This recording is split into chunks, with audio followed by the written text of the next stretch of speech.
يهدي الله لنوره من يشاء ويضرب الله الأمثال للناس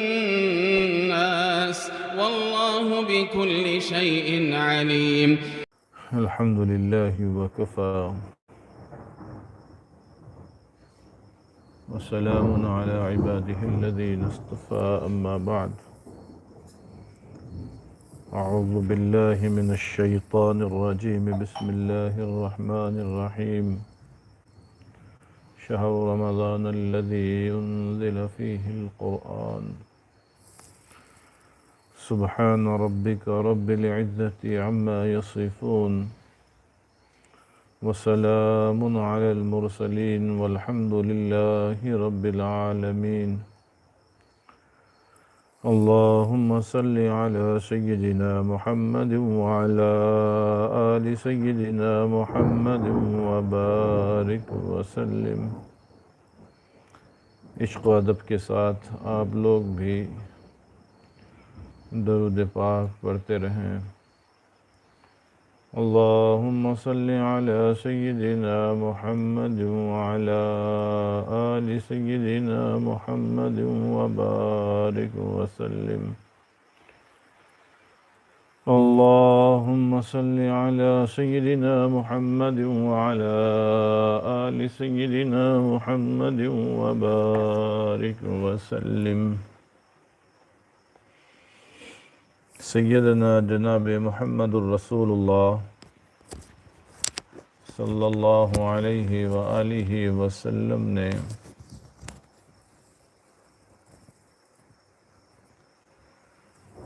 رمضان المبارک کے اخیر عشرہ یعنی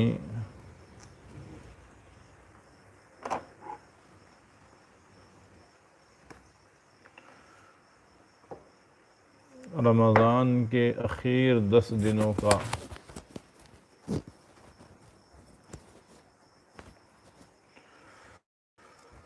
اعتکاف فرمایا.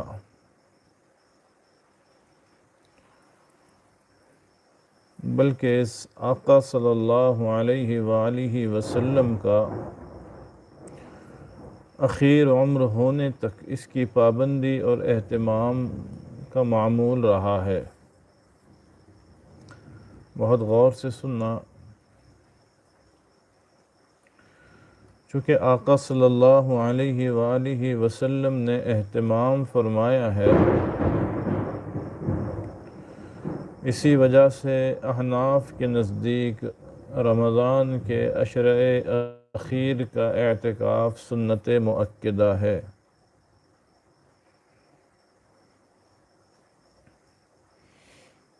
سنت مؤکدہ.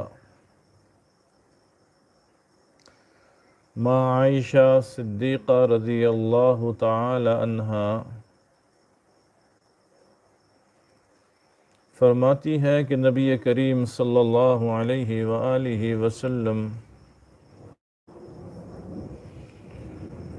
ماہ مبارک کے اخیر 10 دنوں کا اعتکاف فرمایا کرتے تھے، یہاں تک کہ اللہ تعالی نے آپ کو وفات دے دی.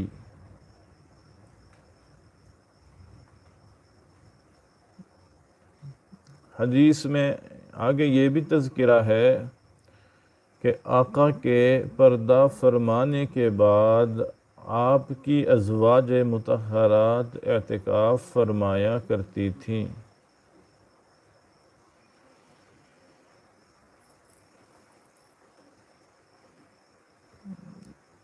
بہت غور سے سنیں،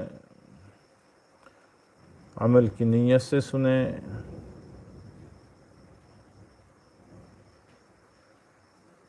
کہ آقا نے زندگی بھر اعتکاف فرمایا اور مستورات ازواج مطہرات بھی اعتکاف کیا کرتی تھی.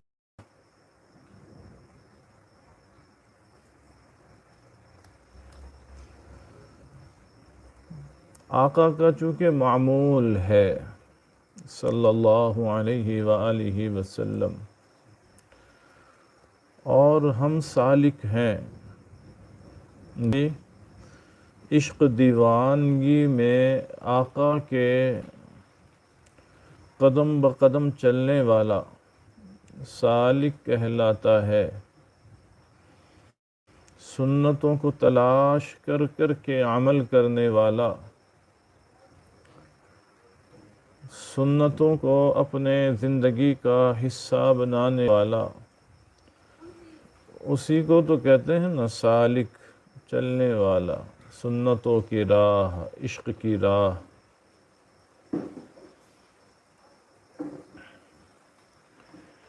تو آج ہمیں بھی یہ عزائم کرنے ہیں کہ انشاءاللہ زندگی جتنی بچی ہے، کتنی بچی ہے سوائے اللہ کے اور کوئی نہیں جانتا، جتنی بچی ہے ہم اپنے زندگی کا معمول بنائیں گے۔ اب یہاں سے آگے شاید کوئی کاروبار کا عذر نہیں کر پائے گا، چونکہ اللہ نے 2 سال سے نظام ایسے بنا دیا کہ اب کاروبار کا عذر، مصروفیات کا عذر سارا ختم ہو گیا ہے۔ تو اب ہم اس کو باقی رکھیں کہ رمضان میں ہمارے لیے اور کوئی عذر اور کوئی چیز مانع نہیں ہوگی۔ سارا رمضان ہم اپنے اوقات کو زیادہ سے زیادہ وقف رکھیں گے اللہ کے رسول کے لیے۔ جی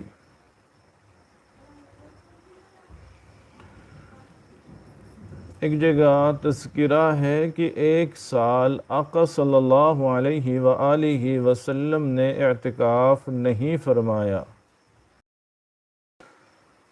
تو دوسرے سال 20 دن کا اعتکاف فرمایا۔ اللہ اکبر! سمجھیں ان باتوں کو، اللہ کے بندوں، سمجھو ان باتوں کو۔ فرضی چند جملے ہم نے سن لیے اور ہم نے اعتکاف کو ریٹائرڈ بوڑھوں کی عبادت بنا دی کہ کوئی ایک آدھ بوڑھا جو کسی مصرف کا نہ رہا ہو وہ سارے محلے یا گاؤں کی طرف سے کفارہ بن جائیں۔ اس پہ غیرت آنی چاہیے۔ ہم یہاں رخصت پہ عمل کرتے ہیں، کبھی ہم نے ایسا نہیں کیا کہ کسی قریبی کے یہاں کوئی پروگرام ہو، فنکشن ہو، تو اس میں ہم نے تلاش کیا ہو کہ سب کا جانا تو کوئی ضروری نہیں ہے، کوئی ایک آدھ بڑے میاں چلے جائیں تو سارے خاندان کی حاضری لگے گی، اس لیے کسی 80 سال کے کھوسٹ معمر بوڑھے کو نہلا دھلا کے تیار کیا کہ آپ سارے خاندان کی طرف سے چلے جاؤ، سب کی حاضری لگے گی۔ اپنے دل سے پوچھیں، جائزہ لیں اپنے اطراف کا، یہیں بیٹھ کر کیا کبھی ایسا ہوا؟ نہیں، ایسا کبھی نہیں ہوا۔ تو پھر ہم نے اعتکاف میں اس پہلو کو کیوں اختیار کیا؟ یہ ہماری اپنی ضرورت ہے، ہر ایک کی ضرورت ہے، اور ایسے خطرناک حالات میں اس ضرورت کا احساس اور بڑھ جاتا ہے، واللہ اور بڑھ جاتا ہے۔ آقا نے 1 سال نہیں کیا تو آئندہ سال 20 دن کا اعتکاف فرمایا۔ اللہ اکبر! آقا صلی اللہ علیہ وسلم کی مبارک عادت یہ تھی کہ رمضان المبارک کے آخری عشرے کا اعتکاف فرماتے تھے۔ جیسے ہی آخری عشرہ آتا، آقا صلی اللہ علیہ وآلہ وسلم کے لیے مسجد میں ایک جگہ مخصوص کر کے اس جگہ چٹائی وغیرہ کا پردہ ڈال دیا جاتا یا کوئی چھوٹا سا خیمہ بنا دیا جاتا۔ یہ ساری چیزیں ہمیں سبق دے رہی ہے۔ کچھ ہوتے ہیں ذہن و دل کے بیمار، وہ پردے پر بھی اعتراض کرتے ہیں، جن کی قسمت میں محرومیت لکھی گئی ہے وہ ہر چیز میں کمی کوتاہی تلاش کرتے ہیں۔ یہاں باضابطہ حدیث میں تذکرہ ہو رہا ہے کہ آقا بھی پردہ فرمایا کرتے تھے، خیمے کی شکل دیا کرتے تھے۔ اللہ اکبر۔ اور آقا 20ویں تاریخ کو فجر کی نماز پڑھ کر اس میں تشریف فرما ہو جاتے۔ دیکھیے آقا تو آقا ہے، گناہوں سے پاک، جنت جن کے طفیل، لیکن آقا ہر جگہ فضیلت پہ عمل کرتے ہیں۔ فجر ہی سے بیٹھ گئے، اللہ اکبر، اللہ اکبر، فجر پڑھ کر تشریف لے جاتے اور عید کا چاند دیکھ کر وہاں سے باہر تشریف لاتے۔ جو لوگ بھی سنت اعتکاف کی نیت کیے ہوئے ہیں یا آج کی مجلس کے بعد کریں گے، وہ اس چیز کو اچھی طرح یاد رکھیں کہ جانا کب ہے اور اعتکاف سے نکلنا کب ہے۔ اور اس درمیان میں آپ وہیں کھانا پینا آرام سارے چیزیں فرماتے۔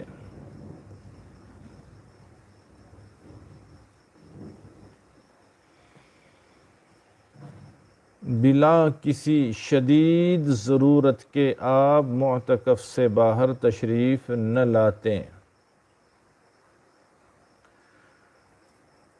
یہ آقا صلی اللہ علیہ وسلم کا معمول بیان کیا گیا۔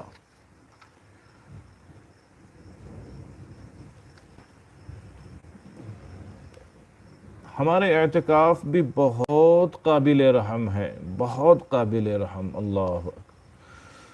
کچھ پتہ نہیں۔ اب آپ بتائیے، جس بوڑھے کو ہم نے دولہا بنا کے بٹھا دیا، اس کو بیچارے کو کچھ پتہ نہیں ہے کہ اعتکاف کیا چیز ہے، اس کے مسائل کیا ہے، اس کا تقاضا کیا ہے۔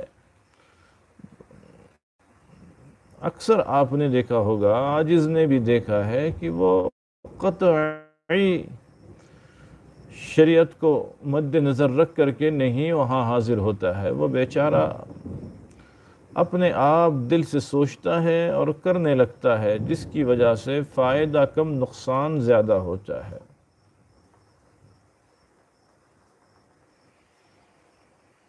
اللہ اکبر۔ حضرت عائشہ صدیقہ رضی اللہ تعالی عنہا کی حدیث سے معلوم ہوتا ہے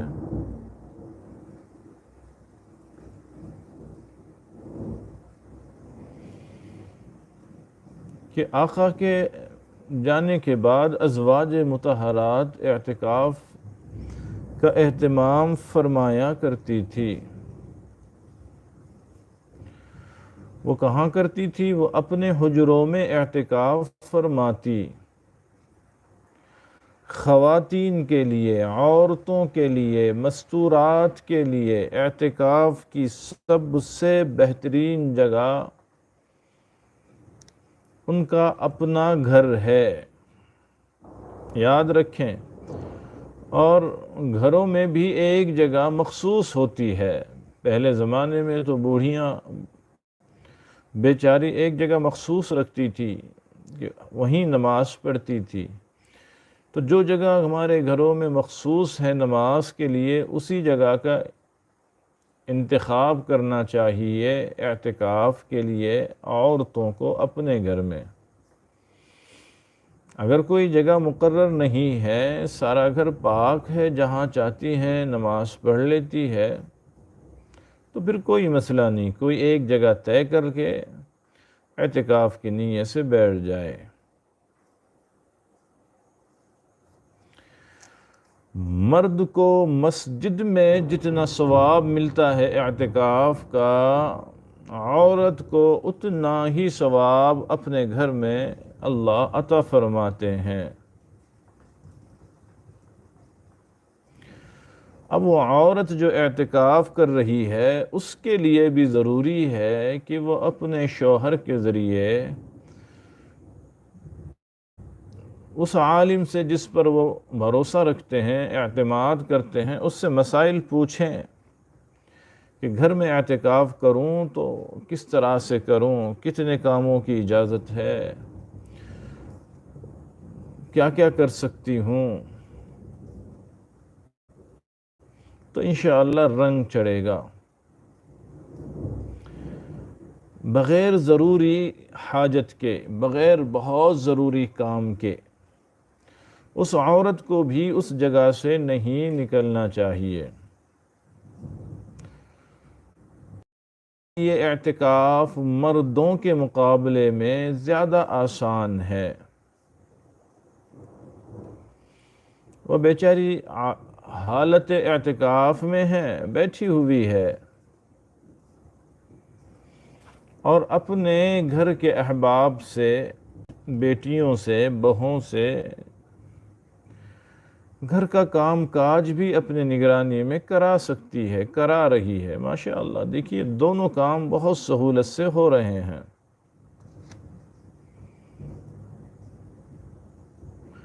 اعتکاف بھی ہوا، اعتکاف کا ثواب بھی ملا، اور گھر کا کام بھی چلتا رہا۔ وہ کہتے ہیں نا، آم کے آم گٹھلیوں کے دام۔ سبحان اللہ۔ لیکن اس کے باوجود عورتوں میں زیادہ رجحان نظر نہیں آتا۔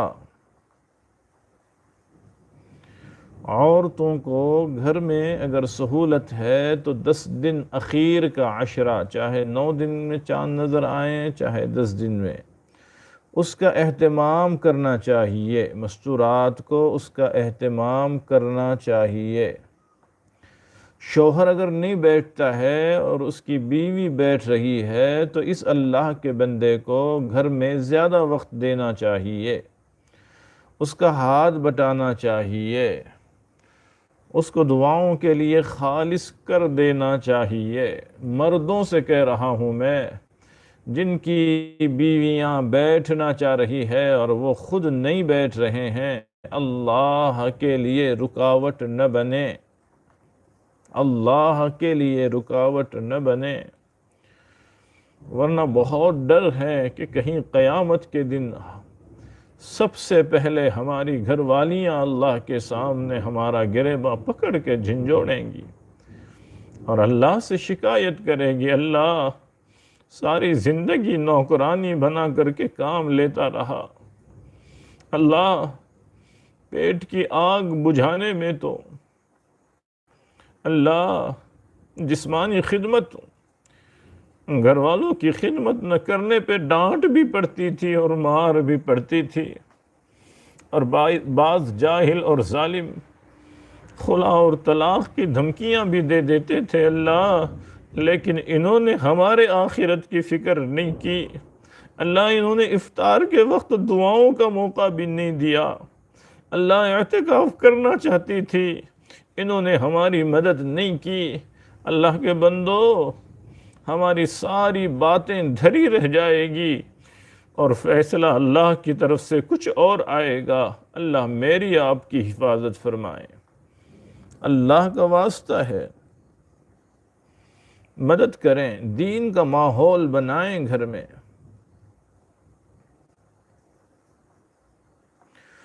نواب بن کر زندگی نہ گزاریں، میں کروں گھروں کے کام، میں برتن مانجھوں، میں چولہے پر جاؤں، اسی میں کا جنازہ نکالنے کے لیے یہ راستہ ہے۔ اگر کوئی سالک اپنے آپ کو سالک کہہ کر بھی اگر وہ کچن میں جاتے ہوئے شرماتا ہے یا اس کی انا جانے نہیں دیتی تو سمجھ جانا کہ وہ اللہ کے نظر میں سالک نہیں ہے، اس نے تو اپنے آپ کو ہلاک کر دیا انانیت اور تکبر کی وجہ سے۔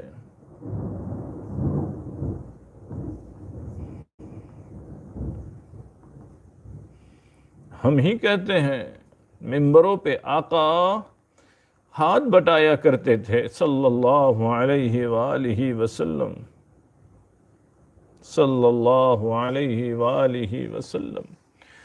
آقا ہر کام اپنا خود اپنے ہاتھ سے کرتے اور گھر کے کاموں میں بھی ہاتھ بٹاتے۔ چولہے پر بھی آقا نظر آتے ہیں، آٹا گوندتے ہوئے بھی نظر آتے ہیں۔ اللہ اکبر۔ چپل جوتے کا تسمہ ٹوٹ جائے تو اس کو بناتے ہوئے بھی آقا صلی اللہ علیہ وآلہ وسلم ہمیں نظر آتے ہیں۔ اللہ کے بندو، ہمارا دعویٰ کیسا ہے؟ اس لیے قطعاً اس بات کو آڑے نہ آنے دیں اور مشورہ کریں۔ کل دن میں بیٹھ کر کے میاں بیوی، گھر کے بڑے بچے سب بیٹھ کر کے مشورہ کریں کہ امسال ہمیں ترتیب بنانی ہے اعتکاف کی۔ بڑی بچی بیٹھتی ہے تو والدہ سپورٹ کریں، والدہ بیٹھ رہی ہے تو بچیاں پورا تعاون کریں، شوہر تعاون کریں، ابو جان بیٹھ رہے ہیں تو ان کو اجازت دیں، طعنے نہ دیں، فکر نہ دلائیں، بازار کے تذکرے نہ کریں ہمارا کیا ہوگا، ہماری خریدی کا کیا ہوگا۔ اللہ کے بندیوں، چھوڑو یہ سب چوچلیں۔ اگر سن رہی ہیں گھروں میں بیٹھ کر بہنیں، مائیں، بچیاں، تو آج اس کی درخواست ہے ان سے، چھوڑیں۔ ہماری آنکھیں دیکھ رہی ہے، لوگوں کو پہننے کے لیے پورا کفن بھی نصیب نہیں ہو رہا ہے، اور ہم اپنے ارمان پوری کریں گے ایسے حالات میں بھی؟ نہیں، یہ حالات تقاضا کر رہے ہیں کہ روٹھے ہوئے رب کو منانا ہے۔ اس لیے اللہ کے بندو، امید بھی ہے انشاءاللہ۔ سامعین تو اپنے طور پر، لیکن سالکین ضرور مشورہ بھی کریں گے، آگاہ بھی کریں گے۔ اب تک تو یوں ہی گزر گئی، لیکن امسال ہم نے مسنون اعتکاف، سنت اعتکاف کی نیت کی ہے۔ گھر کا ایک فرد ضرور اخیر عشرے کا اعتکاف کرے گا۔ دیکھیے اللہ پھر مدد بھی کرے گا اور اللہ بے پناہ عطا بھی کرے گا انشاءاللہ۔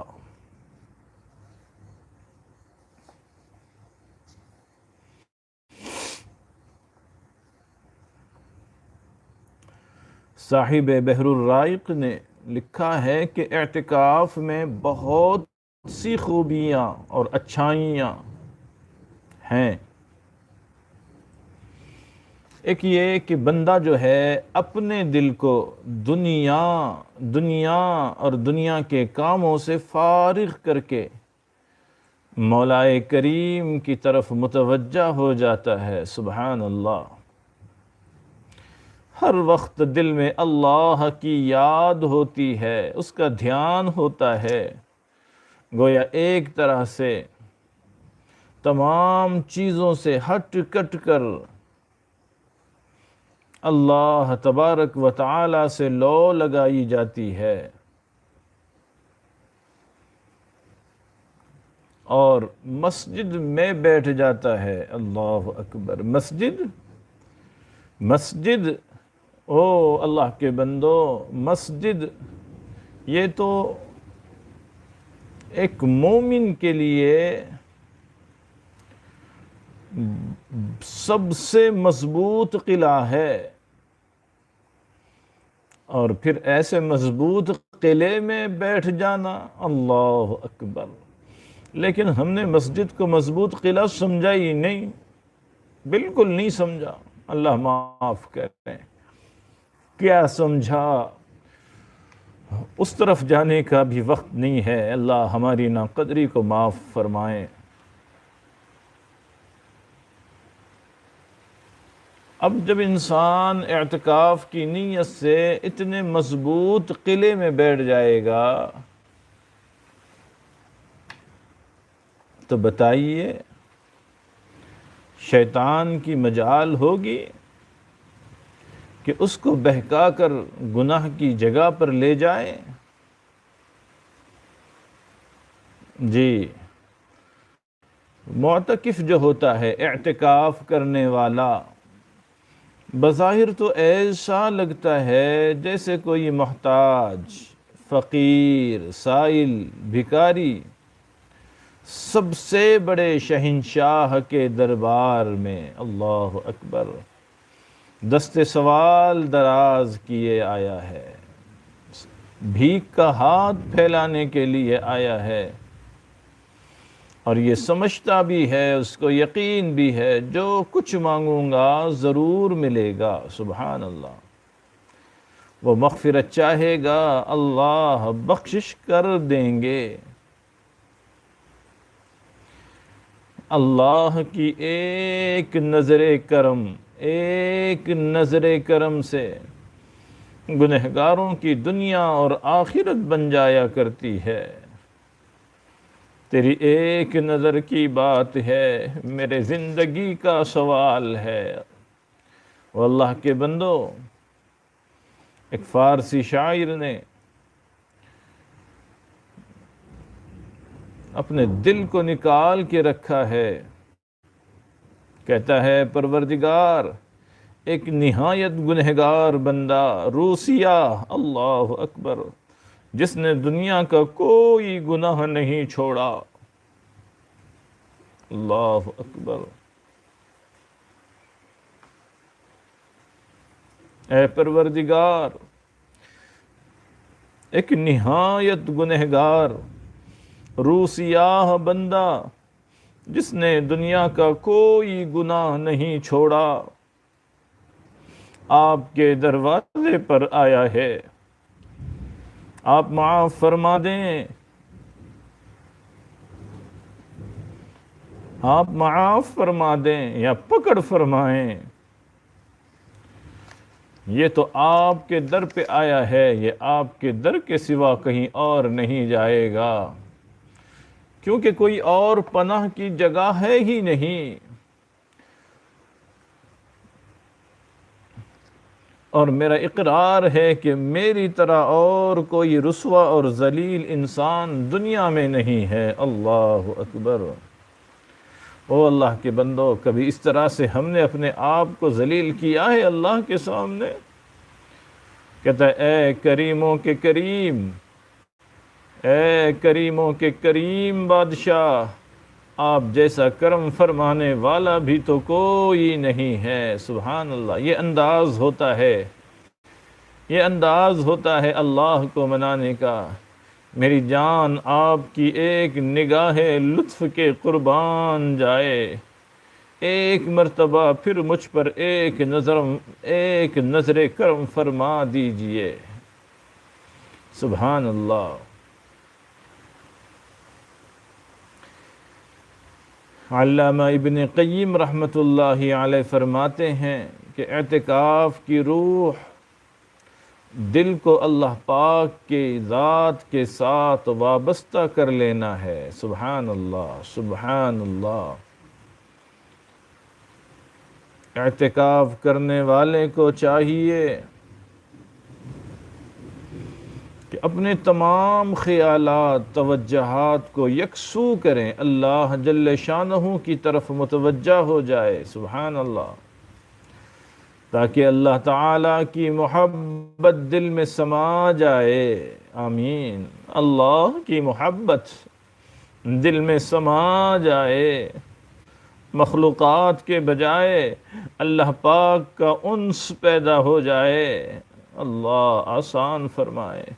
ہمارے دلوں میں پتہ نہیں کس کس کی محبت ہے، پیسوں کی محبت، عہدوں کی محبت، دولت کی محبت، دوستوں کی، آوارہ دوستوں کی محبت۔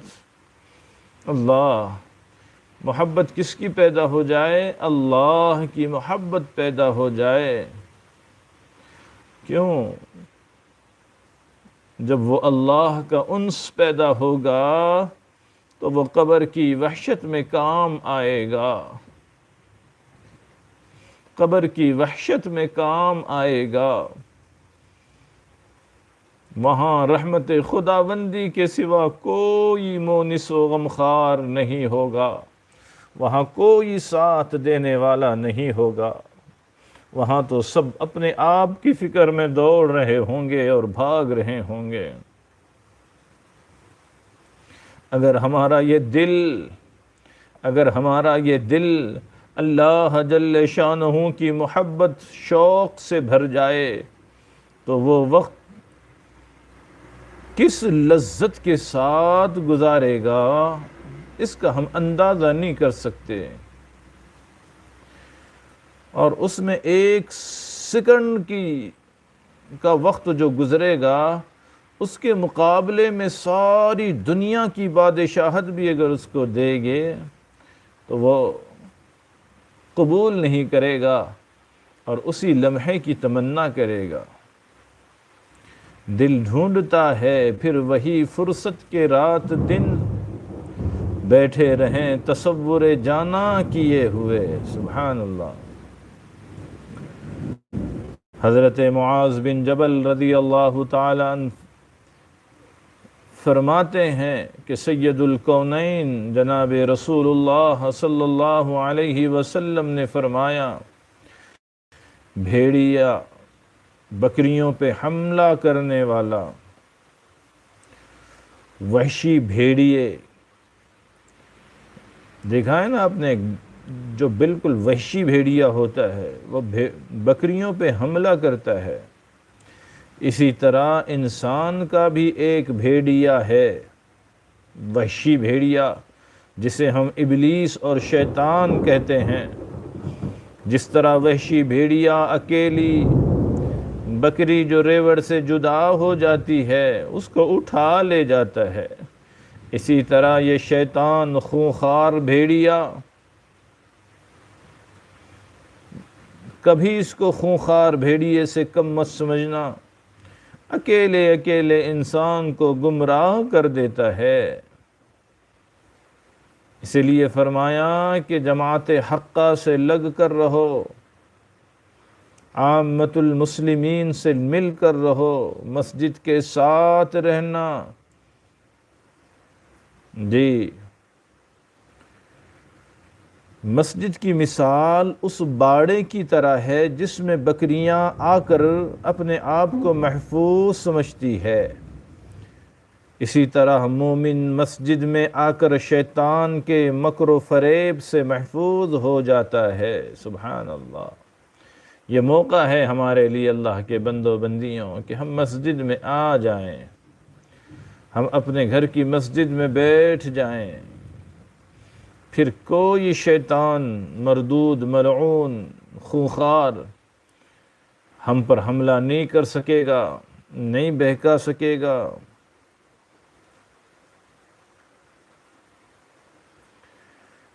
اس لیے آج اپنے ذہن کو آمادہ کر لو کہ ہم کو مسبود قلعہ مسجد میں اپنے آپ کو محفوظ کرنے کے لیے مستقل سنت اعتکاف کی نیت سے پہنچنا ہے۔ نیت تو یہی کر لیں، ابھی سے اس کی تیاری کر لیں۔ جی، حضرت انس رضی اللہ تعالی عنہ کہتے ہیں کہ سرور عالم صلی اللہ علیہ وسلم کا ارشاد گرامی ہے، اللہ کے گھر یعنی مساجد کے بسانے والے اہل اللہ ہوتے ہیں۔ سبحان اللہ، سبحان اللہ۔ دہرائیں اس جملے کو اپنے دل میں۔ کیا فرمایا؟ مسجد کو بسانے والے اہل اللہ ہوتے ہیں، اللہ والے، اللہ کے ولی۔ اللہ اکبر۔ اسی طرح اعتکاف کرنے والا بھی اللہ تعالیٰ کا گھر آباد رکھتا ہے اور 24 گھنٹے وہیں رہتا ہے، لہٰذا وہ بھی اہل اللہ میں سے ہوتا ہے۔ سبحان اللہ۔ ایک گنہگار انسان اب توبہ کر کے اعتکاف کی نیت سے مسجد میں پہنچ گیا، اللہ کی عطا دیکھیے، اللہ اکبر، اللہ کی رحمتیں دیکھیے کہ اللہ نے اس کو فوراً اہل اللہ کے زمرے میں شامل کر دیا اعتکاف کی برکت سے۔ معمولی جملہ نہیں ہے اللہ کے بندوں، معمولی بات نہیں ہے، اللہ کی عطا پہ قربان۔ اللہ اکبر، اللہ اکبر۔ ہم تو تانے دیتے ہیں، 100 چوہے کھا کے بلی حج کو چلی، اب دیکھو اب آ رہے ہیں، یقیناً دھکے کھا کے آ رہے ہوں گے، مسجد میں کیسے آ گئے؟ لیکن اللہ رب ذوالجلال کا معاملہ ایسا نہیں ہے۔ سچے دل سے پہنچ جاؤ تو اللہ لمحوں میں کہیں سے کہیں پہنچا دیتے ہیں۔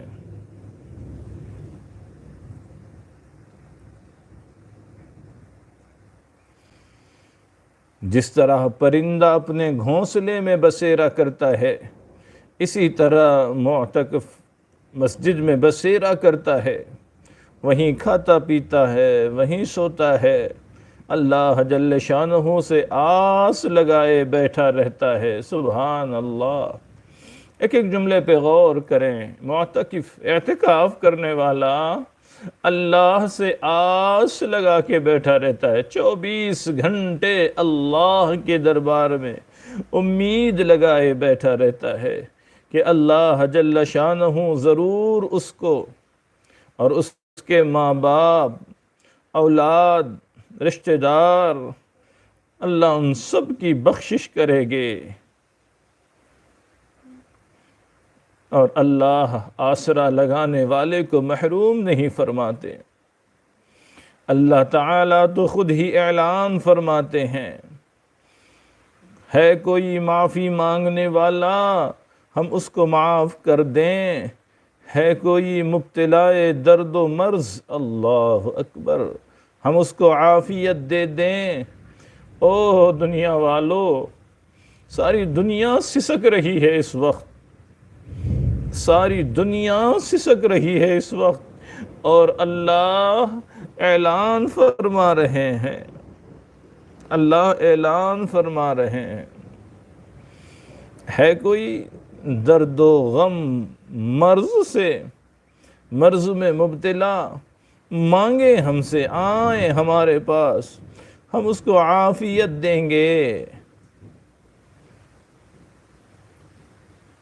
اللہ اکبر، اللہ یقین کے ساتھ آگے بڑھائیں ہمیں۔ تو اب بتائیں کہ اعتکاف کرنے والا اسی امید پہ بیٹھ رہا ہے اور اللہ پکار رہے ہیں، تو پھر وہ کیسے محروم رہے گا؟ محرومی کا سوال ہی پیدا نہیں ہوتا۔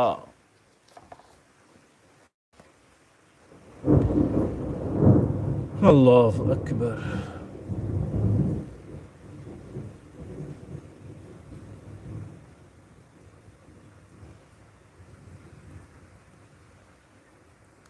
معتکف جو ہوتا ہے ایک نماز پڑھ کے فارغ ہوتا ہے اور دوسری نماز کے انتظار میں بیٹھا ہوا ہوتا ہے، اور حدیث سے معلوم ہوتا ہے کہ فرض نماز با جماعت ادا کرنے کے بعد دوسری فرض با جماعت نماز کا انتظار کرنا، اب جتنا وقت اس نے انتظار میں گزارا وہ وقت بھی فرض کے ادا کرنے میں لکھا جاتا ہے۔ اللہ اکبر۔ ہر وقت اس کو فرض با جماعت ادا کرنے کا ثواب ملتا رہتا ہے۔ لکھ لو اللہ کے بندو، یہ ہے اعتکاف کرنے والے کی فضیلت۔ اللہ اکبر، سبحان اللہ۔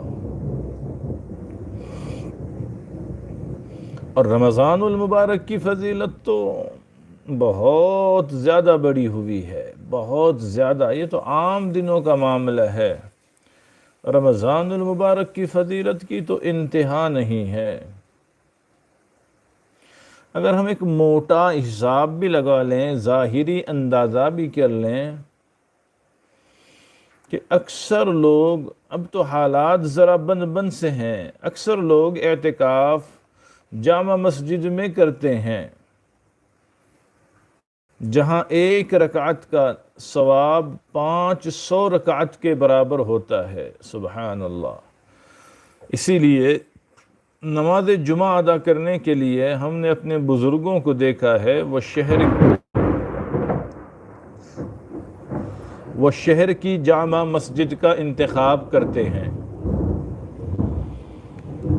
اور اللہ والوں کے قدم کے طفیل یہ چیزیں منتقل ہوتی ہے۔ اور ہمارا حال کیا ہے جی؟ ہم تو بہت بزی ہیں نا، کاروباری ہیں، مصروف ہیں، کھجانے کی فرصت ہمارے پاس نہیں ہے۔ ہم اس مسجد کا انتخاب کرتے ہیں جہاں سب سے پہلے نماز ہوتی ہے، اس مسجد کا انتخاب کرتے ہیں جہاں بیان نہیں ہوتا ہے، جلدی سے جائیں اور واپس آ جائیں، ایسی مسجد ملیں تو وہاں نماز جمعہ ادا کریں گے۔ اور ایمان کا تقاضا کیا ہے، اللہ والوں کا معمول کیا ہے کہ وہ جامع مسجد کو ترجیح دیتے ہیں، وہاں جا کر کے نماز پڑھے گے۔ سبحان اللہ، سبحان اللہ کریں کہ ہماری دل کی کھڑکیاں کھلیں اور آج اس مردہ سنت کو بھی ہم زندہ کرنے کی نیت کر لیں۔ اب جو امام ہیں مجبور ہیں، وہ تو مجبور ہیں، باقی احباب کو کیا ہوا؟ کیا لکھا ہے؟ جامع مسجد میں ایک رکعت کا 500 رکعت کے برابر ثواب ملتا ہے، تو 4 رکعت کا ثواب جی 2000۔ اللہ اکبر۔ اور جماعت کے ساتھ اگر پڑھیں گے تو پھر اس کو 27 گنا اور بڑھا دیں گے، تو اب 54,000 ہو گیا۔ اب اس میں پھر رمضان کو ایڈ کریں گے۔ اللہ اکبر۔ ذرا دل کو دستک دیں، کان کو ہلائیں، ذرا بہت غور فرمائیں۔ جی ہم نے جامع مسجد کی نماز میں جماعت کو جوڑ دیا تو وہ 2000 ہو گئی، اور پھر اس میں اب چونکہ رمضان ہے نا تو رمضان کو بھی ایڈ کر دیا، تو کیا ہوا؟ 54,000۔ پھر رمضان میں ایک فرض کا 70 گنا ثواب ہوتا ہے۔ اللہ اکبر، اللہ اکبر، اللہ اکبر۔ تو حساب کیا بنا؟ 37,80,000۔ اللہ اکبر۔ اب ایک نماز کے بعد دوسرے نماز کا انتظار عام دنوں میں تو ہم سے ہوتا نہیں ہے، لیکن اعتکاف میں جب انسان بیٹھتا ہے تو یہ اس کے لیے آسان ہو جاتا ہے، یقینی طور پہ آسان ہو جاتا ہے۔ اس کو مسجد سے نکلنا نہیں ہے تو وہ دوسری نماز کے انتظار میں مسجد میں بیٹھا ہوا ہوتا ہے۔ تو اعتکاف کرنے والے کو ہر وقت 37,80,000 فرض پڑھنے کا ثواب ملتا ہے۔ اللہ اکبر۔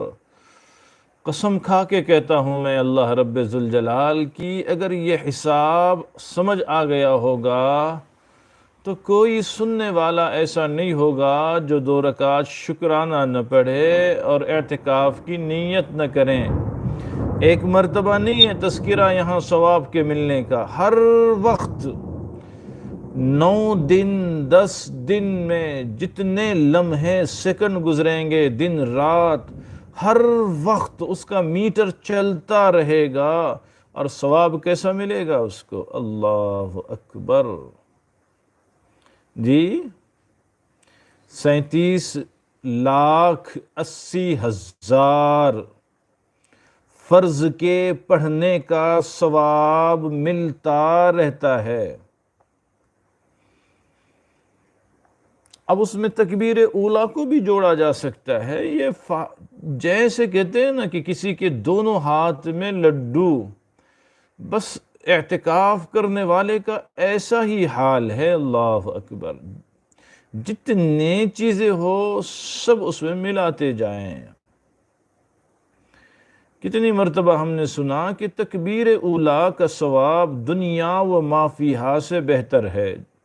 یہ دنیا میں جو کچھ ہے اس سب سے بڑھ کر تکبیر اولیٰ کے ساتھ نماز کا پڑھنا۔ اللہ اکبر، یہ ایک ظاہری اندازہ ہے، یہ موٹا ایک حساب ہے جو بتایا گیا ہے، ورنہ اللہ جل شانہ کی رحمت کا کیا ٹھکانہ، اللہ کے عطا کی کوئی سرحد نہیں ہے۔ وہ تو تھوڑے سے عمل پر بھی راضی ہو جاتے ہیں۔ جی، ایک کھجور اللہ قبول فرما لیں تو اس سے میزان کے پلڑے بھر جائیں۔ تفسیر مظہری میں ایک روایت نقل کی گئی ہے کہ حضرت داؤد علیہ السلام نے اللہ تعالی سے عرض کیا کہ مجھے وہ ترازو دکھا دیجئے جس میں بندوں کے اعمال تلتے ہیں، قیامت کے دن تولے جائیں گے، وہ ترازو مجھے دکھا دیں۔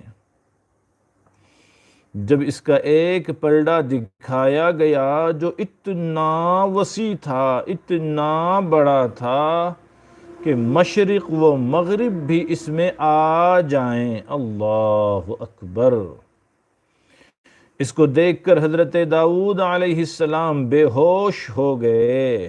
اللہ اللہ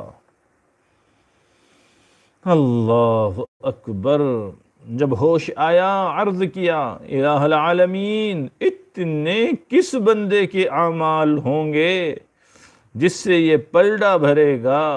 ارشاد فرمایا، اے داؤد، اگر ہم بندے کے ایک چھوارے سے راضی ہو جائیں تو اس چھوارے ہی کا اتنا ثواب دیں گے کہ ثواب سے یہ پلڑا بھر جائے گا۔ اللہ اکبر، اللہ اکبر، اللہ کے انعام و احسان کا کوئی اندازہ نہیں لگا سکتا۔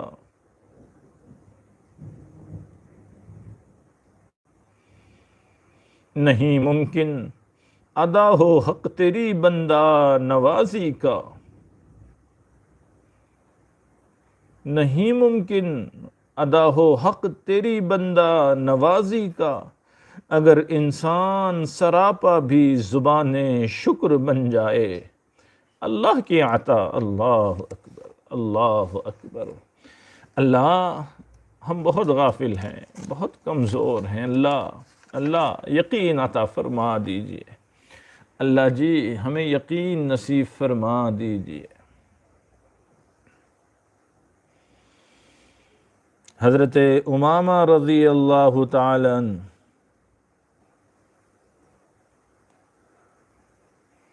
سے مروی ہے، نبی علیہ السلام نے ارشاد فرمایا، جو شخص ایک نماز کے بعد دوسری نماز اس طرح پڑھے کہ درمیان میں کوئی لغو کام نہ کریں، اس کو علیین میں لکھ دیا جاتا ہے۔ سبحان اللہ، سبحان اللہ۔ بتائیے، اب عام زندگی میں ہم گنہگاروں کے لیے تو مشکل ہے۔ اللہ، ایک روایت مسلم شریف میں، ابو داود میں، موطا امام مالک میں بھی آئی ہے کہ نمازی نماز پڑھ کر جب تک اسی جگہ بیٹھا رہے جہاں نماز سے فارغ ہوا تھا تو فرشتے اس کے لیے دعائے مغفرت اور دعائے رحمت کرتے ہیں۔ سبحان اللہ۔ دوسری روایت میں یہ لفظ زیادہ ہیں کہ فرشتے دعا کرتے رہتے ہیں جب تک وضو نہ ٹوٹے اس بندے کا۔ اب معتکف کو لے لیجیے آپ، جو بندہ اعتکاف میں ہے، تو اس کے لیے یہ فضیلت کتنی آسان ہے، اور تمام شرعی مسجد اندر کی جو ہے اس کے لیے ایک جگہ کے حکم میں ہے، اگر وہ یہاں سے وہاں چلا بھی جائے مسجد کے اندر تو کوئی مسئلہ نہیں ہے۔ اب دن رات اسی میں اس کو رہنا ہے، تو اس فرشتے اس کے لیے کتنی دعائیں کرتے ہوں گے۔ یہ بہت بڑا سرمایہ ہے، اگر وہ سرمایہ نکل جائیں تو پھر افسوس کرنے سے کچھ فائدہ نہیں ہے۔ آج ہمارے لیے موقع ہے، وقت ہے، اللہ کے بندو، ہم اس کی ترتیب بنا لیں، اللہ سے خوب مانگے، اللہ سے مانگے۔ اللہ سے مانگنے کے بعد آسان ہو جاتا ہے۔ جن مساجد میں 5 کی اجازت ہے، ان سے کہہ دو امام بھی ہم بنتے ہیں، مؤذن بھی ہم بنتے ہیں، کوئی مسئلہ نہیں ہے۔ مسجد کی صفائی بھی اندر ہم کریں گے، ہمیں مسجد میں آنے کی اجازت دے دو، ہمیں اعتکاف کرنا ہے۔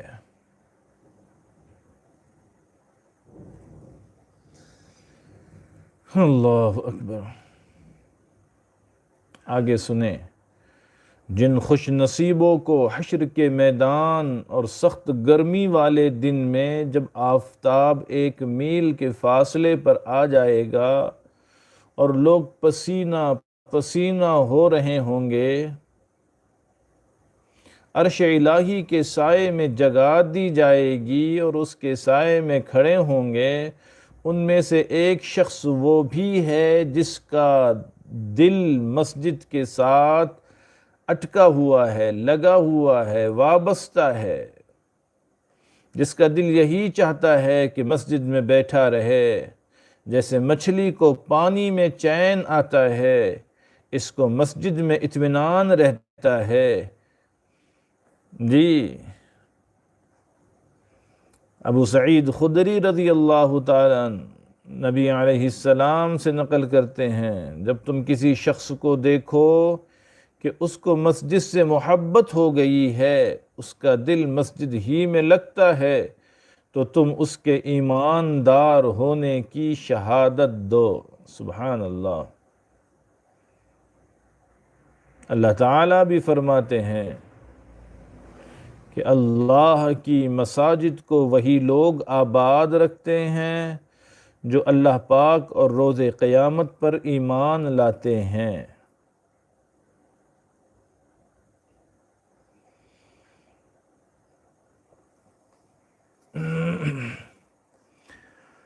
حضرت ابو ہریرہ رضی اللہ تعالی عنہ آقا صلی اللہ علیہ وسلم سے روایت کرتے ہیں، آپ نے فرمایا، جس طرح روئے زمین پر غوث، قطب، ابدال اور اوتاد ہوتے ہیں، اسی طرح خاص طور سے مساجد میں بھی اوتاد ہوتے ہیں۔ ان کو اوتاد مساجد، یہ جو ہوتے ہیں نا، اوتاد یعنی کھونٹا، مسجد کے کھونٹے، ان کی شان ایسی ہے کہ اگر مسجد سے باہر چلے جائیں تو فرشتے ان کو ڈھونڈنے لگتے ہیں۔ اللہ اکبر، اللہ اکبر، اللہ اکبر، اللہ اکبر کبیرہ۔ وہ اللہ کے بندے ہیں جن کا دل مسجد میں اٹکا ہوا ہوتا ہے، وہ مسجد میں رہنے کو ترجیح دیتے ہیں۔ اب کوئی بندہ اس طرح سے ہمیں نظر آئے تو ہم کہیں گے، یہ دیکھو اسے جنات لگا ہوا ہے، ہمیشہ مسجد ہی میں رہتا ہے۔ انا للہ و انا الیہ راجعون۔ وہ بندہ جب مسجد سے نکلتا ہے نا تو اللہ کے فرشتے اس کو تلاش کرنے کے لیے نکلتے ہیں۔ اللہ اکبر۔ اگر وہ بیمار ہو جائیں تو فرشتے ان کی بیمار پرسی کرتے ہیں۔ اللہ اکبر، سبحان تیری قدرت، سبحان اللہ۔ اور جب وہ اپنی دنیاوی حاجات کے لیے جاتے ہیں تو اللہ کے حکم سے فرشتے ان کی امداد کرتے ہیں۔ کیا بات ہے، اللہ اکبر، اللہ اکبر، اللہ اکبر۔ جیسی میخ اپنی جگہ گڑی رہتی ہے، اسی طرح یہ بھی مسجد ہی میں ٹھہرے رہتے ہیں۔ اوتاد اولیاء اللہ میں سے ایک خاص طبقے کا نام ہے۔ تو اعتکاف کرنے والا بھی بیچارہ اب وہ 10 دن کے لیے مسجد کا کھونٹا بن گیا ہے، باہر جاتا نہیں ہے، ہر وقت وہیں رہتا ہے، تو کیا عجب ہے اللہ کی رحمت سے، کیا بعید ہے اللہ کی رحمت سے۔ او اللہ کے بندو، کہ اس بندے کا شمار اللہ کی نظر میں اوتاد مساجد میں سے ہو جائیں، تو پھر اس کی قبولیت اللہ کے پاس اتنی ہو جاتی ہے جیسے ابھی بیان کیا گیا۔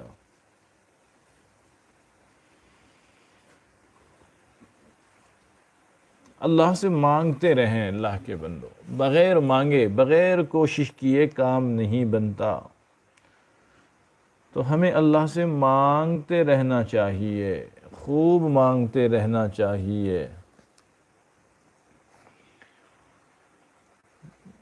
نیتیں کریں، مشورے کریں، ایک ماحول ہو جانا چاہیے اس سال اعتکاف کے کرنے کا۔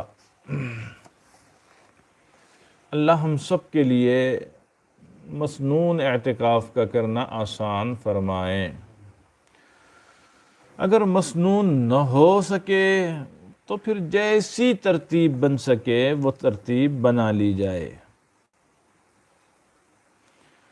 اخیر میں 2-3 باتیں اور سن لیں۔ دین کا جو بھی کام ہم کریں گے تو ہم اپنے بڑوں سے پوچھ کر کریں گے، خود مفتی بن کر نہیں کریں گے۔ اعتکاف کی کئی قسمیں ہیں، 2-3 باتیں عرض کی جاتی ہیں اخیر میں۔ آخری عشرے کا اعتکاف 20 رمضان المبارک کو سورج ڈوبنے سے پہلے مسجد میں داخل ہونا، جس میں لازم ہوتا ہے، اس کو سنت اعتکاف کہتے ہیں، مسنون اعتکاف۔ جی 20 رمضان کو سورج غروب ہونے سے پہلے مسجد کی شرعی حد میں اعتکاف کی دعا پڑھ کر داخل ہو جائیں اور چاند دیکھ کر ہی نکلیں۔ یہ کیا ہے؟ مسنون اعتکاف ہیں۔ اس کے بڑے مسائل ہیں، شرائط ہیں، وہ سب ہمیں پوچھ کے ادا کرنا چاہیے۔ جی اب جب ہم مسنون اعتکاف میں بیٹھ گئے تو ہم نے تو گاؤں دیہات میں دیکھا ہے، وہ بندہ مسنون اعتکاف میں 10 دن بھی بیٹھتا ہے اور سیر سپاٹے بھی کرتا ہے، مسجد سے باہر آتا جاتا بھی ہے اور اس کو پتہ بھی نہیں چلتا ہے۔ اس سے باہر نہیں نکل سکتے مسنون اعتکاف کے بعد۔ کہاں سے؟ مسجد کی شرعی حد سے۔ اب میں اگر کہوں تو شاید بڑی بات لگے، لیکن 99% آج ہمیں اپنے مساجد کی شرعی حد معلوم نہیں ہے۔ امام صاحب جتنے بھی سن رہے ہیں وہ خود بیٹھے بیٹھے پتہ کریں کہ میں جس مسجد میں نماز پڑھاتا ہوں اس کی شرعی حد کیا ہے۔ شرعی حد کا معلوم ہونا نہایت ضروری ہے، ہر معاملے میں بھی اور اعتکاف کے معاملے میں اور بھی زیادہ۔ اب وہ اعتکاف کرنے والا واجب غسل کے لیے وہاں سے نکل سکتا ہے۔ جی نماز کے لیے وضو کرنا ہے اس کو تو نکل سکتا ہے، پیشاب پاخانے کے لیے بقدر ضرورت نکل سکتا ہے۔ پیشاب پاخانے کا بہانہ بنا کر وہ 10-20 منٹ باہر ضائع نہیں کر سکتا۔ پیشاب کے لیے اس کو اگر 3 منٹ 3 سیکنڈ لگتے ہیں تو اس کو 3 منٹ 3 سیکنڈ کی اجازت ہے۔ اگر وہ 5 سیکنڈ کر دے گا تو یہ 2 سیکنڈ زائد ہو جائے گے، اعتکاف ٹوٹنے کا خطرہ ہے۔ احتیاط احتیاط احتیاط، اللہ کے حوالے ہو جانا، مٹ جانا، ہمارا اپنا کچھ نہ ہونا، یہ چیزیں ہیں سیکھنے کی اللہ کے بندو۔ جی بقدر ضرورت استنجا کے لیے بھی آیا ہے اور آدھ گھنٹہ باہر ہی وقت اس کا لگ رہا ہے، تو پھر یہ تو اعتکاف کی روح نکل گئی، اللہ ہی کو پتہ ہوا بھی کہ نہیں ہوا۔ بقدر ضرورت کی اجازت ہے۔ اگر اس مسجد میں جمعہ نہیں ہوتا ہے تو ٹھیک ہے، پھر جمعہ کی حد تک بقدر بوقت ضرورت بقدر ضرورت اس کو یاد رکھتے ہوئے نکل سکتا ہے۔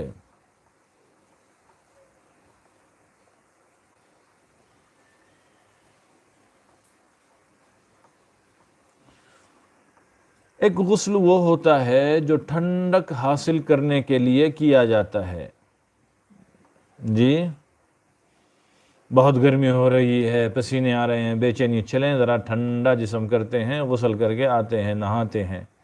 اس کے لیے مسنون اعتکاف کرنے والے کو نکلنے کی اجازت نہیں ہے۔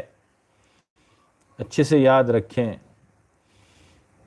بہت جگہ دیکھا گیا ہے کہ بس جب جھیل میں آئیں کہ بس چلیں آئیں جا کے نہا کر کے آ جائیں۔ غسل اگر واجب ہوا ہے تو ہی، ٹھنڈک حاصل کرنے کے لیے اگر غسل کرنا ہے اس کے لیے نہیں نکل سکتا ہے، نکلے گا تو اس کا اعتکاف ٹوٹ جائے گا۔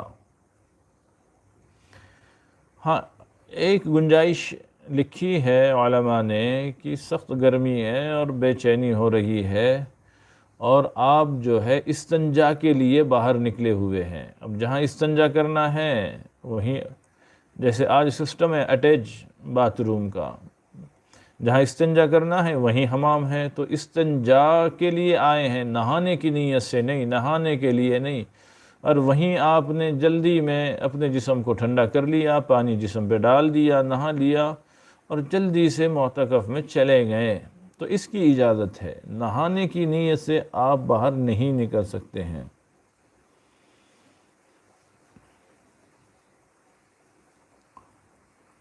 بلکہ ہم نے دیکھا احتیاط کرنے والے تو ایک ٹب منگا کے وضو بھی معتکف میں کرتے ہیں، وضو کے لیے بھی خواہ مسجد سے باہر نہیں نکلتے ہیں۔ تو ان چیزوں کو ذہن میں رکھیں، ہے نا۔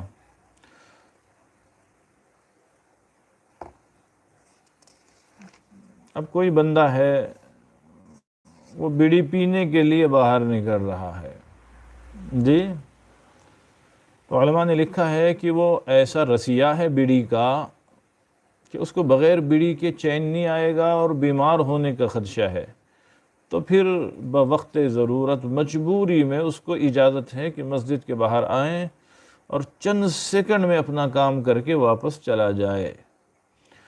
لیکن اگر غیرت ہے، صفائی کا اہتمام ہے، تو یہی موقع ہے اس کے لیے یہ ساری گندگیاں دور کرنے کا۔ بیڑی ہے، پوڑی ہے، تمباکو ہے، ان غلاظتوں کے ساتھ اللہ اللہ کا مزہ نہیں آتا، اس لیے اس کو بہانہ بہت اچھا ہے کہ اس بہانے سے وہ ساری چیزیں ختم ہی کر دیں،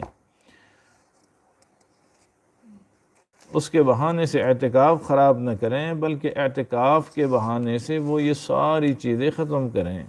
کوئی ضرورت نہیں ہے ان چیزوں کی۔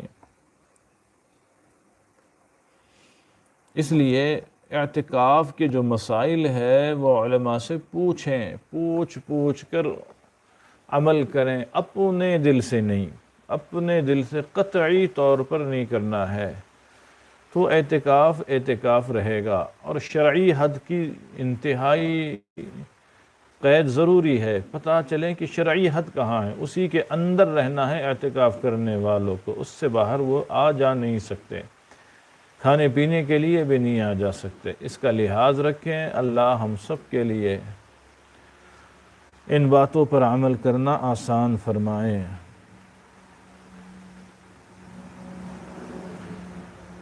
جاوید مجھ سے پوچھ رہے ہیں کہ مسجد کی شرعی حد بتائیں۔ میں کیسے بتاؤں؟ جس نے مسجد بنائی ہے، جس مسجد میں آپ اعتکاف کر رہے ہیں، وہ مسجد کا متولی اگر کوئی ہے تو آپ اس سے پوچھئے کہ اس مسجد کی شرعی حد، اصل مسجد کتنی ہے اور کہاں سے صحن شروع ہوتا ہے، تو وہ آپ کو بتائیں گے کہ یہ اصل مسجد تو اتنی ہے، یہ باقی ہم نے بڑھا دیا ہے، اور اس بڑھاتے وقت ہماری نیت مسجد کی نہیں تھی، صحن ہی کی تھی، تو وہ مسجد میں شمار نہیں ہوگا۔ تو اس سے پوچھنا چاہیے جو بڑا بزرگ وہاں ہو، جس کے سامنے مسجد بنی ہو۔ اب بنانے والے بھی ماشاءاللہ یہ ہے، پیسہ آ گیا تو وہ ہر چیز کا ذمہ دار بنتا ہے، اسے کچھ پتہ ہوتا نہیں، کرتا سب کچھ ہے، اس کو پوچھیں گے تو وہ کہیں گے میں خود پہلی بار سن رہا ہوں۔ تو پھر آپ علماء سے ملیں، بیٹھیں، پوچھیں کہ ہماری مسجد کے آج تک شرعی حد کا تعین ہی نہیں ہے، تو پھر بیٹھ کر کے ایک دن طے کر لیں کہ بھئی آج سے ہماری یہ مسجد ہے اور اتنا حصہ اس کا شرعی مسجد کا ہے اور باقی سب صحن میں شامل ہوتا ہے، تو پھر اس مسجد میں اعتکاف کے لیے ہم احتیاط کے ساتھ رہ سکیں گے۔ تو اس کا تعلق ان لوگوں سے ہیں جو مسجد کے ذمہ دار ہیں، متولی ہیں، یہ تو ان سے پوچھنے والی بات ہے، لیکن پوچھنا ضرور، تحقیق کرنی چاہیے۔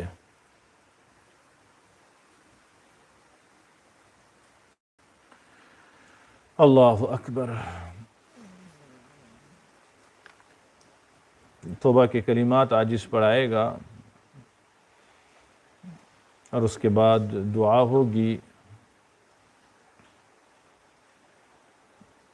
رجوع اللہ رکھیں، پانی ہے اس میں جگہ، عاجز کلمات پڑھاتا ہے، آپ لوگ کلمات پڑھیں، اگر کوئی بندہ بیعت ہونا چاہتا ہے تو وہ بیعت کی نیت سے پڑھیں، باقی لوگ توبہ کی نیت سے پڑھیں۔ نیت یہ کریں کہ میں اپنے پچھلی زندگی سے سچی پکی توبہ کرتا ہوں اور آئندہ ساری زندگی نیکی اور تقوی پر گزاروں گا انشاءاللہ۔ جیسی نیت ہوتی ہے اللہ تعالیٰ اس طرح سے مرادیں پوری فرماتے ہیں۔ الحمدللہ وکفی وسلام۔ پڑھیے بسم اللہ الرحمن الرحیم۔ لا الہ الا اللہ محمد رسول اللہ۔ آمنت باللہ وملائکتہ وکتبہ ورسلہ والیوم الآخر والقدر خیرہ وشرہ من اللہ تعالی والبعث بعد الموت۔ آمنت باللہ کما ہوا باسمائہ وصفاتہ وقبلت جمیع احکامہ اقرارا باللسان وتصدیقا بالقلب۔ اشہد ان لا الہ الا اللہ واشہد ان محمدا عبدہ ورسولہ۔ استغفر اللہ ربی من کل ذنب واتوب الیہ برحمتک یا ارحم الراحمین۔ جن لوگوں نے بیعت کی نیت سے پڑھا ہے وہ کسی وقت آج تو نہ لگائیں، پھر کسی دن تراویح کے بعد فون لگا کے معاملات معلوم کریں، اور جنہوں نے توبہ کی نیت سے پڑھا ہے امید ہے، یقین ہے اللہ کی ذات سے اللہ ہماری توبہ قبول فرما لیں گے۔ دعا فرما لیجیے۔ سبحان ربی العلی العلی الوہاب۔ اللہم صلی علی سیدنا محمد وعلی آل سیدنا محمد وبارک وسلم۔ اے اللہ، ہم تیرے گنہگار بندے تیرے دربار میں حاضر ہیں۔ اللہ حقیقت میں تو ہم بہت گندے ہیں۔ اللہ ظاہر میں تو ہم تیرے بندے ہیں، حقیقت میں بڑے گندے ہیں۔ اللہ بہت گندے ہیں، بہت گندے ہیں، بدبودار ہیں۔ اللہ تعفن میں پڑے ہوئے ہیں۔ اللہ ہماری کوئی چیز سلامت نہیں ہے۔ اللہ جی پھر بھی تیرا کرم ہے، تو نے شعبان میں برکت دی، رمضان تک پہنچایا۔ اللہ جی بہت تیزی سے رمضان اللہ آدھا ختم ہو گیا میرے اللہ، ہم محروم رہے، کچھ نہ لے سکے اللہ تجھ سے۔ اللہ ہمارے مٹھیاں بھی بند، جھولیاں بھی بند، اللہ جی محرومی سے بچا لیجیے۔ اللہ آئندہ رمضان ملیں گے بھی کہ نہیں ملیں گے، تو ہی بہتر جانتا ہے۔ اللہ اللہ بہت یار ساتھ چھوڑ کر چلے گئے، اللہ کتنے جان پہچان والے تھے جنہوں نے ہمیشہ ہمیشہ کے لیے ہم کو چھوڑ دیا۔ اللہ ہم کب جائیں تو جانتا ہے، ہم نہیں جانتے۔ اللہ جی بچے ہوئے رمضان کی قدر عطا فرما، اللہ بچے ہوئے رمضان کے ایام کی قدر کی توفیق عطا فرما۔ اللہ اللہ اپنی بگڑی ان دنوں میں بنا دیجیے، ہماری بگڑی بنا دیجیے اللہ، اللہ جی بنا دیجیے۔ اقراری مجرم ہے، بہت بگڑے ہوئے ہیں اللہ، اللہ جی بہت بگڑے ہوئے ہیں، گناہوں کے دلدل میں پڑے ہوئے۔ اللہ مغفرت کا عشرہ شروع ہو گیا، ہم بھکاری دامن پسار کے تجھ سے اپنی مغفرت مانگتے ہیں۔ خدایا اب بخشائے، خدایا اب بخشائے۔ اللہ تیرا ایک مقبول بندہ لوگوں نے دیکھا اپنی سفید داڑھی کو حرم پاک کی زمین پر گھسیٹ رہے تھے اور صدا لگا رہے تھے، خداوندا اب بخشائے۔ اللہ جی معاف کیجیے، اللہ جی معاف کیجیے۔ اگر تجھے معاف نہیں کرنا ہے اللہ، اگر تجھے سزا ہی دینی ہے تو پھر اللہ کے رسول کے سامنے ہمیں اندھا کر کے اٹھائیے تاکہ ہم شرمندگی سے تو بچیں۔ اے اللہ وہ تو بہت مقبول بندہ تھا تیرا، اللہ ہم تو بہت گئے گزرے ہیں، گناہ گار ہیں اللہ، ہم نے اپنی آخرت کے سودے اپنے ہاتھوں سے کیے ہوئے ہیں اللہ، ہم تجھ سے مانگ رہے ہیں اللہ بخش دیجیے، اللہ بخش دیجیے۔ اللہ جی نہیں بخشنا ہے تب بھی بخش دیجیے اللہ، اللہ جی تب بھی بخش دیجیے۔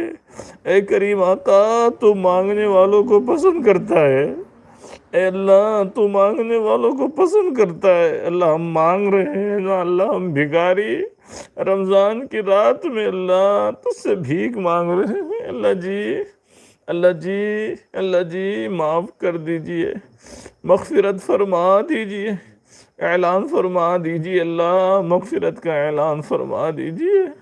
اے الہ العالمین، اے پیارے اللہ مردہ دل کو جاری کر دیجئے اللہ جی، رمضان کا صدقہ اللہ دے دیجئے، ہمارے مردہ دلوں کو جاری فرما دیجئے اللہ۔ دل گویا بند ہو گئے ہیں اللہ، دل گویا ہمارے سخت ہو گئے ہیں، ہمارے دل نہ رہے پتھر کی سل ہو گئے اللہ، اللہ کھول دیجئے اللہ، قلب کو جاری فرما دیجئے اللہ جی۔ ہماری زبانوں نے گناہ کی، غیبتیں کی، چغلیاں کی اللہ، اللہ آج ہم تجھ سے بھیک میں مانگتے ہیں اللہ، جسم کے رومے سے اللہ، ہڈی ہڈی سے، بوٹی بوٹی سے تیرا ذکر جاری فرما دیجئے اللہ جی، جسم کی ہڈی ہڈی سے، بوٹی بوٹی سے اللہ تیرا ذکر جاری فرما دیجئے اللہ جی، فرما دیجئے اللہ، تیری محبت تجھ سے مانگ رہے ہیں اللہ، عطا فرما دیجئے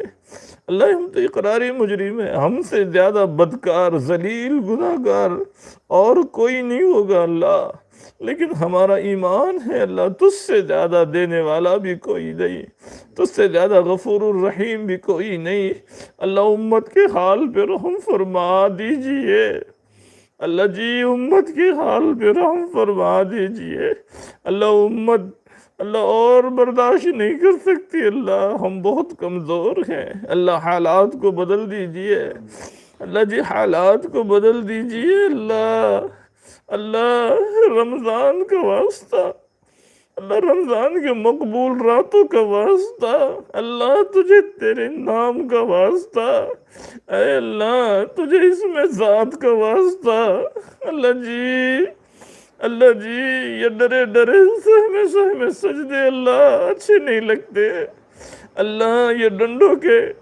خوف و ہراس کے سائے میں دو گانا نماز اچھی نہیں لگتی اللہ، ختم فرما دیجئے، ختم فرما دیجئے اللہ، ختم فرما دیجئے اے قادر مطلق خدا اللہ، اللہ جو کچھ بھی ہے ختم فرما دیجیے اللہ۔ اللہ یہ مکار اگر مکر کر رہے ہیں اللہ تو اپنے مکر سے ان کے مکر کو ختم فرما۔ اللہ جی دشمنوں کے صفوں میں انتشار ڈال دیجیے اللہ، انہیں آپس میں ٹکرا دیجیے اللہ، ان کے سازشوں کو ناکام بنا دیجیے اللہ، ان سب کو ہدایت سے مالا مال فرما دیجیے اللہ۔ اگر ہدایت ان کے قسمت میں نہیں ہے اللہ جی صفِ ہستی سے مٹا دیجیے اللہ، مٹا دیجیے۔ بہت منظم اللہ ظلم کی کہانی بنی جا رہی ہے اللہ جی، کہیں انبیاء کے مزاروں پہ بم برسائے جا رہے ہیں اللہ، کہیں پیارے آقا کو گالیاں دی جا رہی ہیں، کہیں ماں عائشہ کے دوپٹے کو اچھالا جا رہا اللہ جی، دل ٹوٹا ہوا ہے اللہ ایسے حالات میں جینے کو جی نہیں چاہتا اللہ جی، حالات بدل دیجئے نا اللہ ان کی زبانوں کو لگام آپ لگا دیجئے نا اللہ، آپ نے سب کچھ کیا ہے، سب کچھ کر سکتے ہیں، آپ کر سکتے ہیں اللہ، ہم نہیں کر سکتے اللہ جی۔ ساری دنیا ہم پر ٹوٹی پڑی ہوئی ہے، جیسے ایک مردار جانور کو مہینوں کے بھوکے کتے نوچتے ہیں اللہ، اس سے زیادہ ہمیں نوچا جا رہا ہے اللہ جی، ہماری بہنوں کے دوپٹے نوچے جا رہے ہیں اللہ۔ زمین کا ایک خطہ ایسا ہے جہاں جو ظالم جب جاتا ہے اللہ، بہنوں کی عزتوں سے کھلواڑ کرتا ہے اللہ جی، رحم فرما دیجیے، رحم فرما دیجیے، رحم فرما دیجیے اے کریم مولا، کرم کے دروازے کھول دیجئے، ظالموں کو ٹھکانے لگا دیجئے نا اللہ جی، ظالموں کو ٹھکانے لگا دیجئے اللہ، مسجدیں کھلوا دیجئے، کھلوا دیجئے، مدرسے ویران پڑے ہوئے اللہ، کھلوا دیجئے، خانقاہ سونی پڑی ہوئی ہے میرے مولا کرم فرما دیجئے اللہ۔ ظالموں نے سب بند کر کے بچوں کے ذہن و دماغ تعلیم سے ہٹا دیے ہیں اللہ، یہ بہت بڑا خسارہ ہے امت کا اللہ جی، حل آسان فرما دیجئے اے مولا کریم، اے مولا کریم، اے مولا کریم، ہمارے حال پہ رحم فرما دیجیے اے اللہ۔ آنے والے دنوں میں اللہ اعتکاف کی ترکیب بنانا ہمارے لیے آسان فرما دیجیے اے اللہ، اے میرے اللہ، شب قدر کی تلاش بھی آسان فرما دیجیے اللہ، ہمیں اپنے دلوں کو دھونے کی توفیق عطا فرما دیجیے اللہ، اے اللہ ہماری مکمل اصلاح کے راستے ہموار فرما دیجئے مولا کریم۔ ہزاروں ہزار تیرے بندے اللہ کاروبار کو لے کر بہت پریشان ہیں اللہ جی، گھروں میں چولہے ٹھنڈے ہو گئے ہیں اللہ، تمام نوجوانوں کو حلال روزی کے دروازے کھول دیجئے اللہ جی، جو انتقال فرما گئے ان کی مغفرت فرما اللہ جی، جو بیمار ہیں ان کو شفا عطا فرما اللہ، جو صحت مند ہے اللہ ہمیشہ ان کی حفاظت فرما اے اللہ، ان کی حفاظت فرما اے اللہ، ان کے بال بچوں کی حفاظت فرما اے اللہ، وحشت اور دہشت کو دل سے نکال دیجیے اللہ، نکال دیجیے اللہ، اس دجالی میڈیا کو فنا کر دیجیے اللہ، اس دجالی نظام کو توڑ کے رکھ دیجیے اللہ، انہوں نے خوف و ہراس پھیلایا ہوا ہے اللہ، ہر بندہ خوف میں مبتلا ہے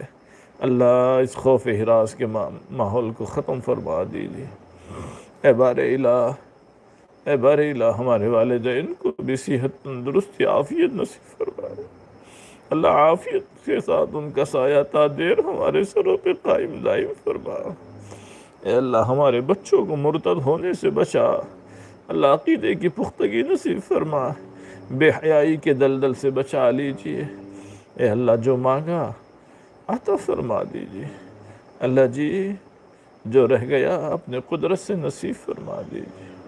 جزا اللہ ان محمد ما ہوا